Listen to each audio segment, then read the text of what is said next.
Toda a humanidade está agora envolvida no grande conflito entre Cristo e Satanás, quanto ao caráter de Deus, sua lei e sua soberania sobre o universo. Esse conflito se originou no céu, quando um ser criado, dotado de liberdade de escolha, por exaltação própria, tornou-se Satanás, o adversário de Deus, e conduziu à rebelião de uma parte dos anjos.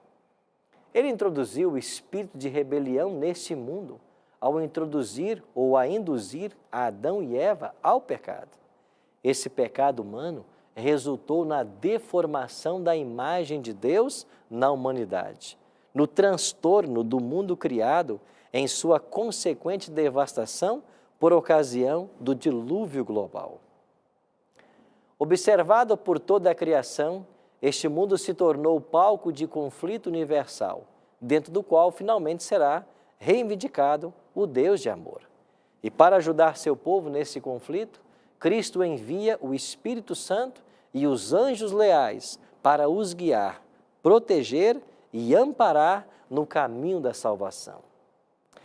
Utilizando os reis de Tiro e de Babilônia como descrições figurativas de Satanás, as Escrituras provêem vislumbres de como a guerra cósmica iniciou.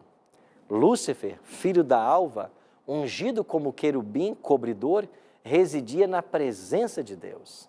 Ezequiel 28:17 diz: elevou-se o teu coração por causa da tua formosura, corrompeste a tua sabedoria por causa do teu resplendor. Lúcifer se recusou a permanecer contente com a sua exaltada posição, recebida do Criador.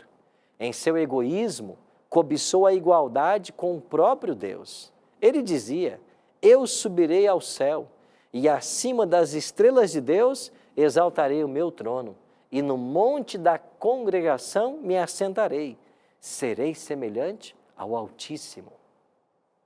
Mas, embora ele desejasse a posição de Deus, não almejava seu caráter. Ansiava possuir a autoridade de Deus, mas não seu amor.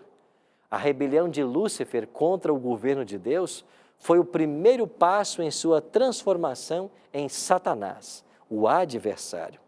As dissimuladas ações de Lúcifer cegaram muitos dos anjos ao amor de Deus. O descontentamento e deslealdade resultantes em relação ao governo divino cresceram até que uma terça parte dos anjos se uniu a ele em rebelião. Tendo sido expulso do céu, onde causou guerra, Satanás espalhou sua rebelião aqui, em nosso mundo. Disfarçado de serpente e utilizando os mesmos argumentos que havia causado sua própria ruína, conseguiu minar a confiança de Adão e Eva nas palavras do Criador.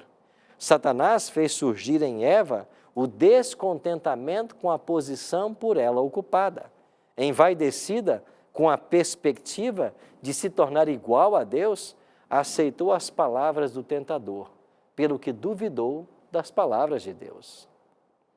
Desobedecendo ao mandamento divino, comeu do fruto proibido e influenciou seu esposo a igualmente comê-lo.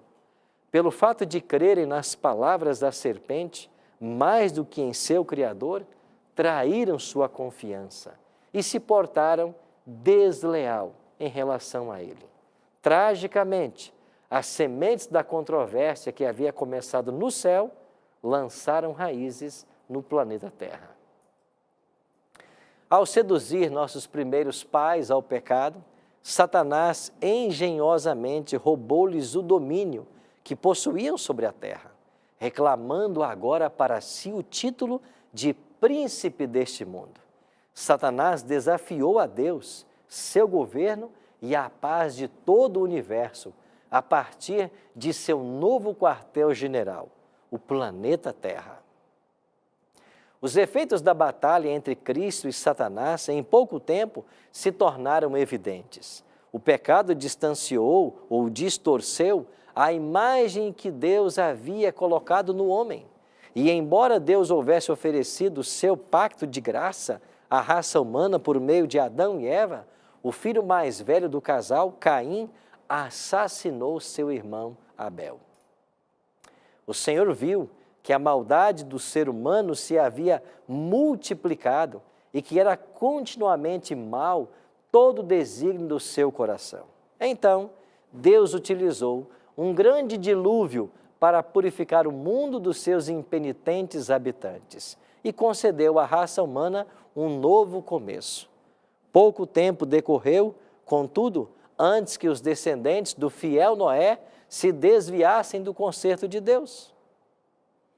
Com maldade crescente novamente, Deus estendeu o seu conserto a Abraão. Por intermédio desse patriarca, Deus planejava abençoar todas as nações do mundo.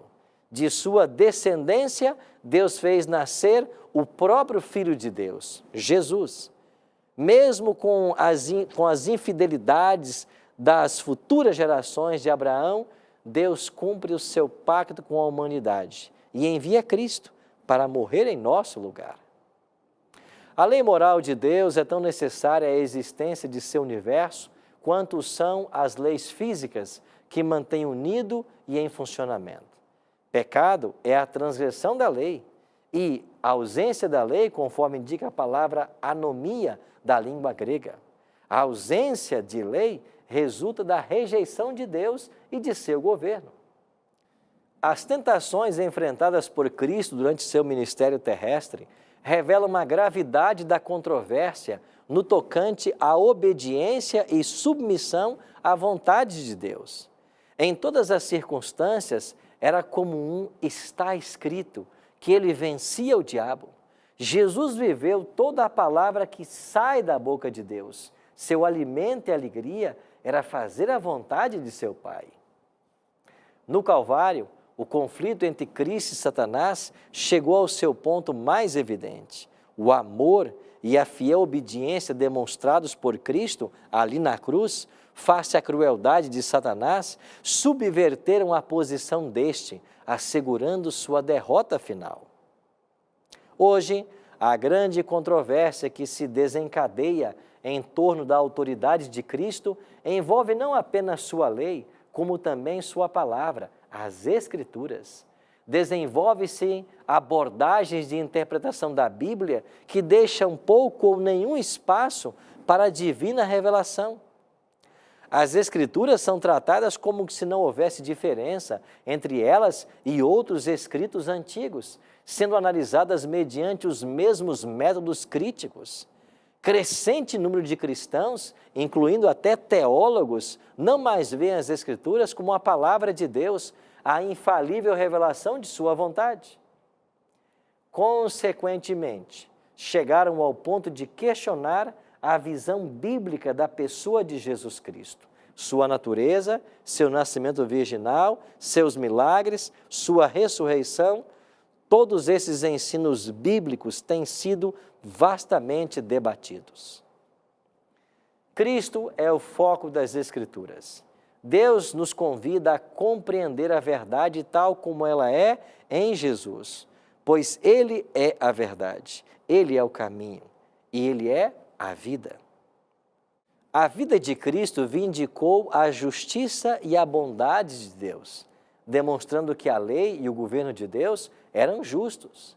Cristo revelou a falta de fundamento dos ataques de Satanás contra Deus, mostrando que, por meio de total dependência do poder e da graça de Deus, os pecadores arrependidos podem ser erguidos acima dos aborrecimentos e frustrações causados pelas tentações e podem viver vitoriosamente em relação ao pecado.